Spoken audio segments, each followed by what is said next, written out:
Alright, good people of YouTube, Sealord here, and today we have the Karl XIV on display for you guys, driven by Mr. Steve. Steve is a very, very talented player, and he's played for T-Soft beforehand. You might have called him in the Clash of the Clashes tournament, but he's here in the Karl XIV today.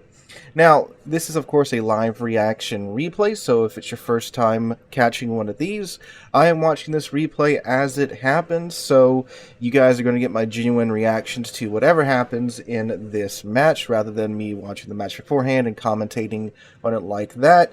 So it's a little bit more entertaining in my opinion, and you guys seem to enjoy it over the usual replay videos.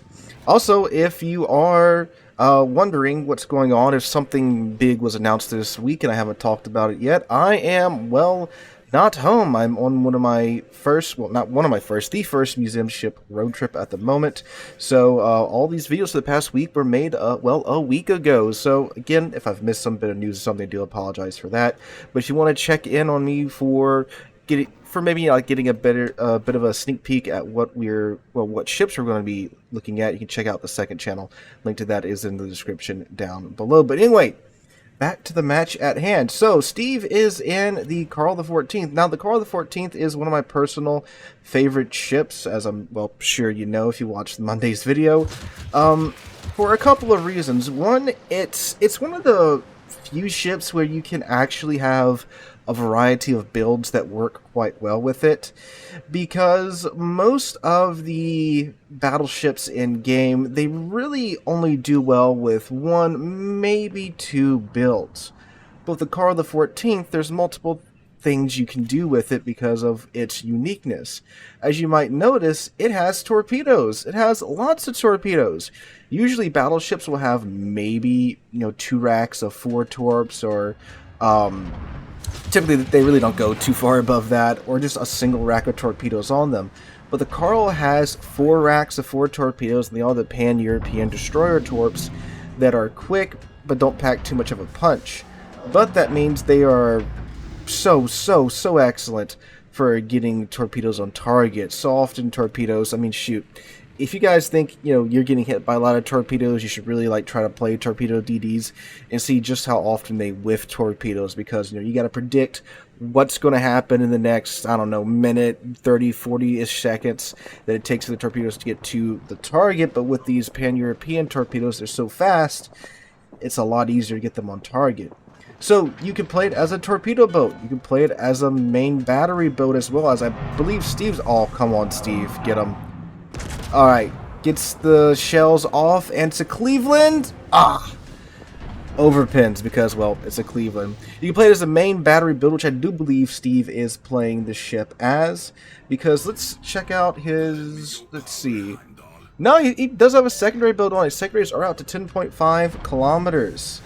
So, yeah, he has a secondary build on the ship, which is something you can also do because it does have a ton of secondary guns on it. Now, the secondary guns are of the smaller caliber variety. I believe they're a bunch of 105mm guns, so they don't really, pin what you would like them to pin. However, there's a ton of them. They have good fire chances. The main battery guns, too, they're smaller. They're 305mm guns, but you get 12 of them, and they, too, have a pretty good fire chance. The AP is also pretty mean as well, so, like I said, you can go for a main battery gun build and just, vibe with that. But it looks like Steve has a secondary build, and okay, so he gets 4 guns off here, 4 turrets off here at a Jean Bar, and let's see if he can bait the Jean Bar into baiting him. So what Steve's doing here is what I typically do with the Karl. I find a ship that's by itself, try to bait it to chase me to get it into my secondary range. While the secondaries are chewing on it and starting fires after fire after fire, I then, of course, proceed to throw torpedoes in his face, and now, enjoy your instance of flooding, buddy. So he has torpedoes out on the Jean Bar. He's over here. Ooh, there's a Fletcher right there. Hello, Mr. Fletcher. There goes those secondaries. So let's see. Yeah, they're not good. Yeah, they're not that accurate either. But again, there's just a ton of them. And you'll see that as more of his secondary guns join the fight. So looking at that John Bar, he's going to eat one right on the nose. So yeah, only 8,000 damage, not a lot of damage there. But again, when you can vomit out 16 of them, right? And hello, Cleveland again. He just slinks away. He has another racket of torpedoes out on the Jean Bar. There's an island there. Someone so rudely put that island in front of Steve. Is that second racket of torpedoes going to... They very well might. I wish Wargaming would add the torpedo icons to the minimap like they do with the submarines for surface ships. Okay, Jean Bar's seen the torpedoes. Yeah, he's going to eat another one here. Right on the nose. And that should be permaflood, because that Jean Bar used his damage con earlier to put out the other flood that Steve set on him. So, very good there. Now, flooding, man. Flooding sucks. See, if you think flooding's rough today, you should think about back in the day before they nerfed the runtime of flooding. Because flooding used to last for, I think, like 2 minutes. And if you didn't have damage con up, you were just dead. And that's one reason why I still hold my damage con for so long nowadays. Because I just have that built into me. And Steve is doing his best Austin Powers impression here. But that Jean Bar is still pushing up pretty relentlessly after eating a couple of torpedoes. Is there some deep waters here as well? Oh, I think he is. He's turning out. He might get clipped by the last 3 torpedoes in that string. Let's see. Steve does also have Brisk on his Karl, which I would definitely approve of. Because, oh, hi, Fletcher. Because the ship does have a 10.6 kilometer concealment, so you can just go away whenever you feel like it. Look at these secondary guns, guys. Isn't it glorious? If only it was the days of old when the secondary guns were just naturally accurate off the bat. Gets his rear turrets out on the Fletcher. Gets a fire on the Fletcher and 2 pins. Alright, now where's this Jean Bar gone? Looks like he's kind of stopped by the island. Pop his Hydra to try and see the Fletcher torpedoes. Yep, there they are. And Jean Bar is still just full Wing. I thought he was going to take a break by that island, but no, man is on a mission. Now, it is a Jean Bar. It's a very powerful ship. If you look at the mini-map, Steve's flank is kind of surrounded. They got the Fletcher and the Jean Bar to his left. He's got the Algerie, the Finyang, and the Kagero to his right. Not the best position to be in at the moment, for sure. Alright, Jean Bar's coming around the corner. Gets the HE out. 5 pins, no fires, though. But his secondary should be getting into him pretty quickly here. Oh, actually, the Fletcher. Nope, going back to the Jean Bar. Yeah, definitely would do that given the accuracy of the secondary guns. Ooh, eats a hit there from the Jean Bar. Yeah, the Karl is also not that tanky. You know, you got to give up something for all this maneuverability and firepower that you do have. Throws some HE at the ship. Yep, got a fire on him. And second fire? Yeah, second fire. The Jean Bar is going to burn out again, because I'm assuming he uses damage con already. And, oh yeah, big hit there to Steve's Karl. Another mountain rudely placed in Steve's way. Okay, this should be a dead Jean Bar here. I think he passed, he popped his damage con, but just with the alpha strikes, he should be dead. No, he's healing too. Uh-oh. Ooh, man, half of Steve's team's down already. Look at that. They lost their carrier too. I wasn't even paying attention to the rest of the map. The match, because I mean, typically you'd expect them to last longer than that, but yeah, half the team's dead already. This does not bode well. Another fire on the Jean Bar, another fire on the Jean Bar from Steve there. He's up to 6 fires. Up, can he get the Kobe on the Fletcher? Algerie's pushing up behind him, still in secondary range, and no, 26 HP Fletcher. All right, come on, Toulon. I know you were badly represented in the Napoleon movie, but you can get him, right? Or is Steve going to get him here? No, didn't get him. That Toulon should have him. Alright, so things are not looking well. Yep, Toulon gets the Fletcher. That Algerie hopefully will be going down here pretty soon. He's chasing an Asashio and a Kid. Oh, that's some beautiful broadside. Okay, the HE Alpha might be enough to get the Algerie here. Oh, so close. 2,000. Alright, but he's dead there with the DD's pounding him down on top of Steve's secondaries. There we go. Close quarters expert for Steve there. And thankfully, those torpedoes run out. Alright, so there's a Kronstadt down there. Finyang to his left and Kagero to his left. Oh, well, there was a Finyang to his left. Alright, friendly team's starting to kind of claw their way back. In terms of kills, they're getting closer, but the enemies still have that CV up. that's such a huge tactical advantage with the spotting that the CV can provide. So that's suboptimal to say the least. And the enemy team, they have lost more destroyers, so the oh well, there goes another Harlem. So so the friendly team does have more DDs up, so they do have more eyes around. But again, the spotting capabilities of a CV are it's just so instantaneous that it's hard to counter that. What happened? Where's their CV at when he died?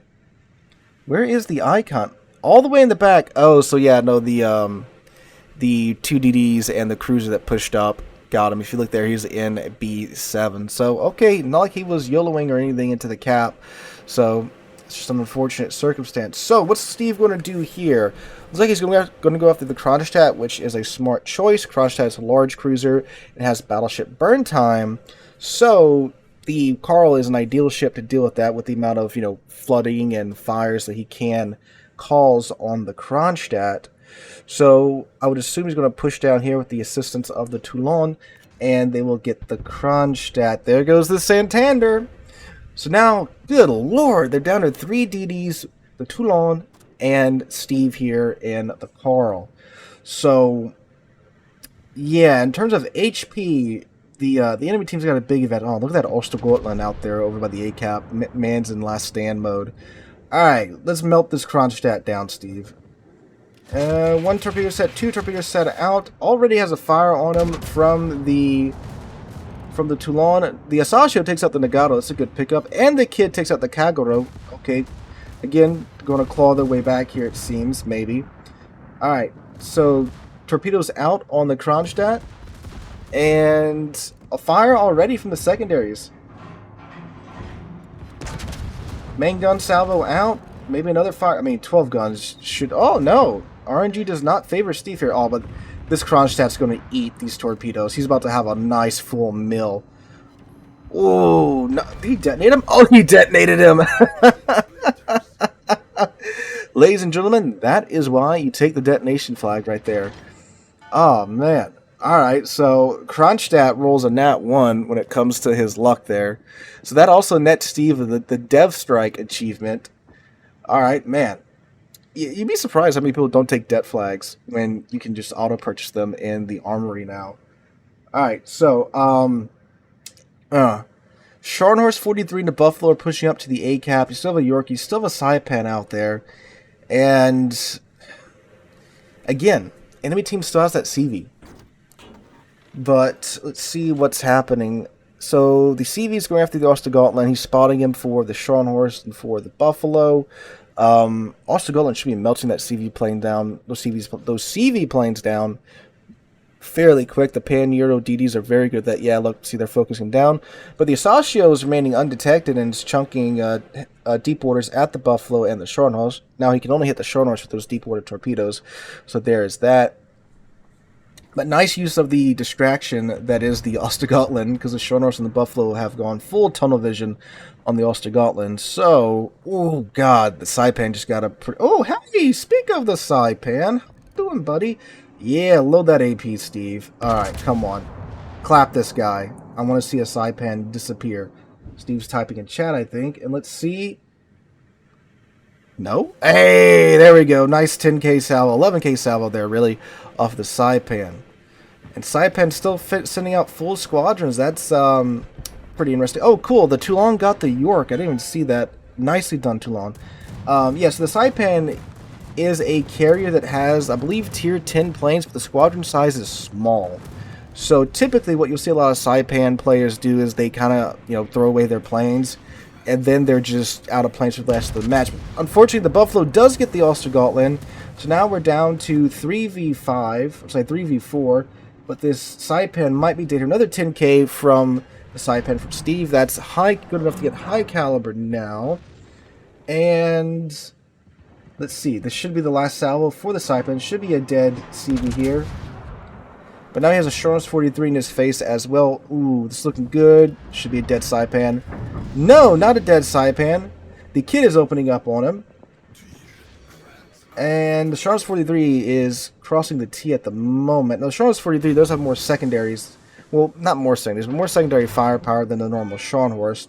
She has pretty much the same setup as the Karl does when it comes to the fire starting potential. They cranked up the fire chances of the secondaries on the Scharnhorst 43, so she's really, really good at getting fire started on the target ship. So we'll see who's the king of setting fires here. I would think the Karl is, because it's a tier 9 obviously, and just from the sheer number of secondaries as well. He's at 169,000 damage so far too, 3 kills. If he can pick up these 2, he'll get a Kraken for his troubles. Alright, torpedoes are out. Looking like he's going to clip the Scharnhorst here with at least one, I would say, and the Buffalo. But the Buffalo, the Scharnhorst, and the Seaver are all focusing Steve. Ooh, nice hit on the Buffalo for 20k. The Saipan is alive, gets 2 hits on the Scharnhorst. There's a Scharnhorst there with his torpedoes. That is enough for kill number 4. And Confederate, can he get a double strike here? I think he's still got the window for the double strike open here with these main battery gun shells. The Saipan is attacking him from the side right now. Ooh, with those American rockets. Unfortunately, the shots get whiffed. I think the window for double strike is closed, but he should still be able to easily pick up this Buffalo kill here with the secondaries. Here comes the Saipan's bombers as well. These do hurt. Alright, this absolutely should be a dead Buffalo. No questions about that. And that's kill number 5. Kraken Unleashed, 213,000 damage. And now we've got a Saipan that needs to be sent back to port. So can he get kill number 6 here? He shot down 9 planes so far. Again, they are higher tier planes, but he is in a higher tier ship. So he does have the AA firepower to kind of deal with it. Ooh, that's a lot of torps. And, oh, I thought he was going to be able to get into the safety range. He's down to 6k health. He does have a heal coming up here in 45 seconds. Ooh, 1200 HP left on that Saipan. Ooh, that's a fire, and that's going to burn. Oh, but the Toulon steps in and grabs the Saipan kill. Alright, so that, man, look at all the achievements he's got. He got what? Close quarters expert, Dev Strike, Kraken, Confederate, High Caliber, and Dreadnought for sure. And that was a 2500 base XP game there for RebrandSteve. So man, Karl XIV, I just love this ship. Again, it's so nice to have a ship that you can build for various aspects, and it's still a decent secondary ship, all in all. But yes, thank you, Steve, so much for sending that in. That was a good game. Not too much anymore do we see games that are, back and forth like that. So much nowadays, it's just a landslide one way or another. So if you have a game like this, or a game where something interesting happens, we'd like to see my live reaction to it, send it to the email linked down below. Hope you guys have a wonderful Friday and wonderful weekend. Hope to catch you guys in the next one.